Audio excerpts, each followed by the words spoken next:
Coach Nick Sirianni joins us now.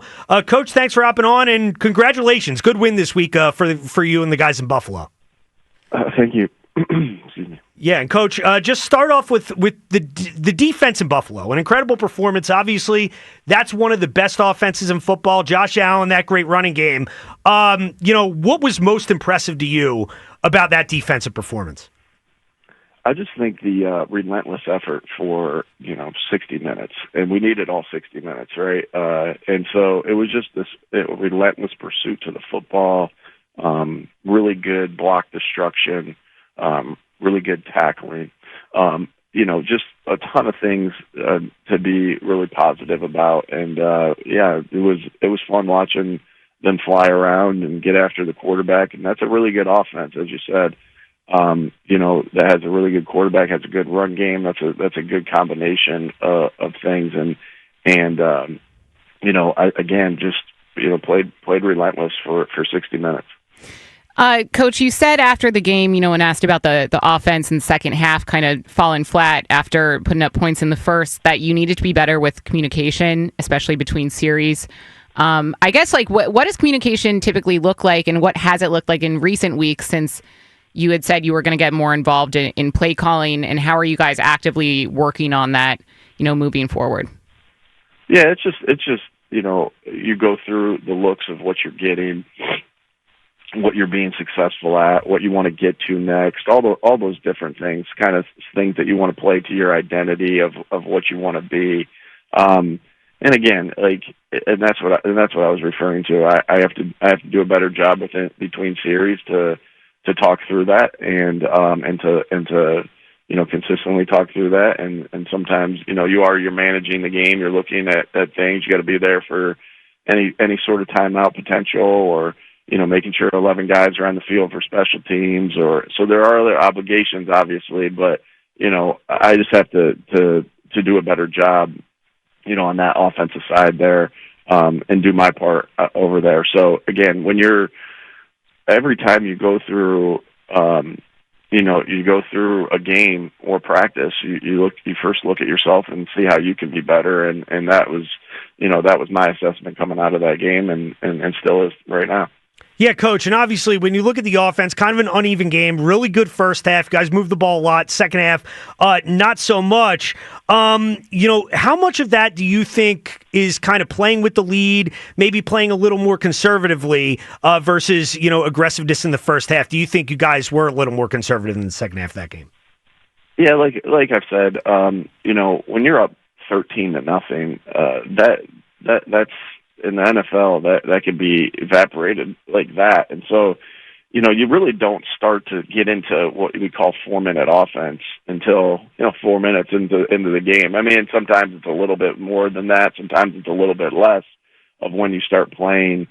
And even in 4 minutes, it's not a conservative. You're trying to continue on drives and continue to move the ball. So you've seen us pass it in those areas too. And so I don't think it was a conservative approach.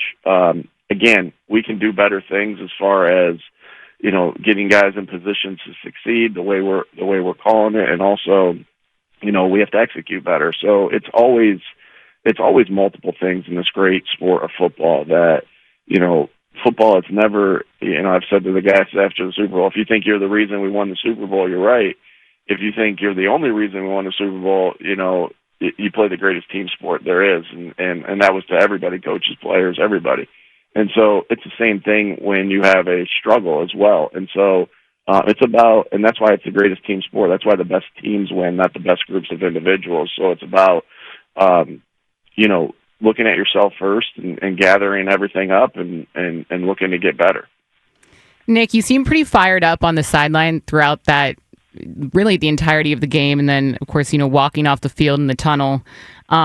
Did you feel a bit of extra juice in this one because it's your hometown and the opponent in particular of the Bills, and how tough of an opponent and offense they were that you guys won? Yeah, I don't think the hometown thing. I mean, those, I know a lot of people that were in the stands and this and that. I got that, but it's just football is fun, right? I have a job that I love. because I love football. And I'm sure you guys feel the same way. You love football, you love sports, that's why you do what you do.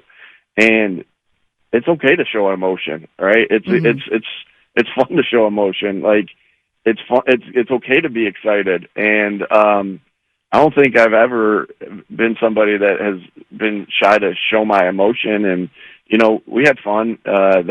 We had fun in that game. We had fun winning that game. And yeah, you're going to be emotional after the game, and you're going to be emotional in the game. And so it's just about being able to be emotional. You can be emotional, but then it's got to be, hey, how are we playing the next play? How am I coaching the next play? Everything like that. It's the same thing that we talk to our players about. It's the same thing for a coach. I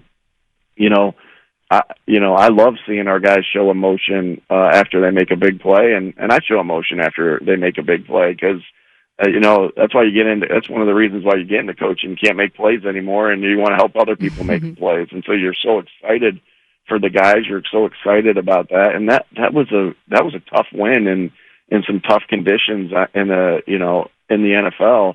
I think about like the first place schedule that we played, right? As far as everybody in our conference played the NFC.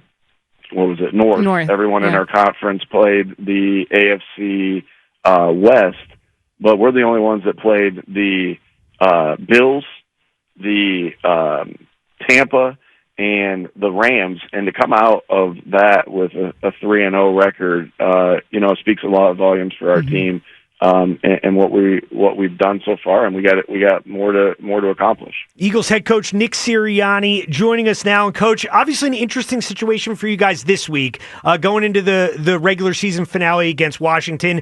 Chance for you guys to maybe move up in seeding, but obviously got to be enticing to give these guys a week off. I'll ask you, have you guys made a decision about how you're going to play that this week, and what exactly goes into that decision?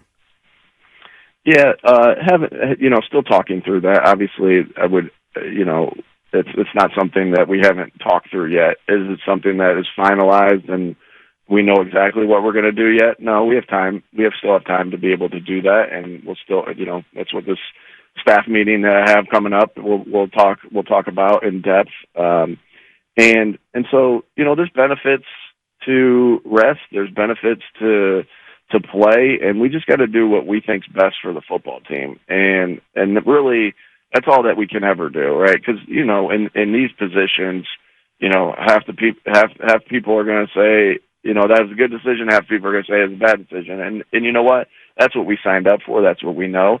But we always have, and that's why you have to go through a process. You have to do what you think's best for the football team. At the end of the day, and that's what we'll do. We'll make the decision that is best for the football team, for this week and moving forward. So given the Rams and Falcons game last night, Nick, now both the Rams and Packers are looking like they could be potential opponents for you guys, at least in the early rounds. They're very familiar with you guys, and you guys are familiar with them. It would be, I believe, the fourth time you'll play each other. So what advantages or disadvantages does playing a team that many times in 2 seasons have? Yeah, I think that you are presented with that all the time with your division opponents, right? You play them twice a year. In the Washington case last year, 3 times. The Giants case in 22, 3 times. And so it's similar to that. When you've played an opponent that many times, right? And that's the product of scheduling of you playing a first place schedule or second place schedule, and you cross over with these teams, especially when you're in a first place schedule. A lot of those teams make the playoffs, and so they're again, like you said, there's advantages that they know us, or whatever. There's disadvantages that they know us, but there's advantages that we know them, and they're going through the similar process that we are, and so. A lot of respect for all the teams that will be there, and Rams have been in the playoffs many times in the past 5 years. Same with the Packers, so a ton of respect for those teams and those coaches, and those are the kind of things that you would say are advantages, disadvantages. Well, Coach Nick Sirianni, Coach, thanks so much for joining us this morning, and good luck this week, and good luck in the postseason. Hey, thanks. Always a pleasure. I appreciate it very much. Nick Sirianni joining us and, giving his take on this week. And I thought, interesting things about playing opponents like the Rams and Packers. Again, they deal with it in their division, little different, dealing with teams out of the division. And, basically said they've talked about the decision of what they're going to do this week, but not ready to I guess, reveal it yet. And he said he's about to go into a meeting where they're going to talk about it more. So I'm assuming by they, I was going to ask, but I didn't want to get bogged down in the details. I'm assuming they is coaching staff and all the powers that be. Yeah, I think powers that be. Yeah. I don't think it's just the coaching staff weighing in on a decision like this one. No. Yeah. So I would be so indecisive, honestly. I'd be like, let's put it to a vote. Well, player vote. Well, knowing the Nick Sirianni and just the general player mentality, I'm sure there is a part of them that does want to go out and play, but you almost need to take it out of their hands. Because last year, because what Elliott said, they wanted to play for Saquon. Right. And like what Elliott said, and I heard Jordan say last night, of course you want to play. You're never gonna say as a player, no, I'd rather sit this one out. You're a professional football player. You're going to want to go out there. So you have to take that decision out of their hands. Yeah. But thank you to Coach Sirianni for joining us this morning. And we'll see what the Eagles elect to do this week.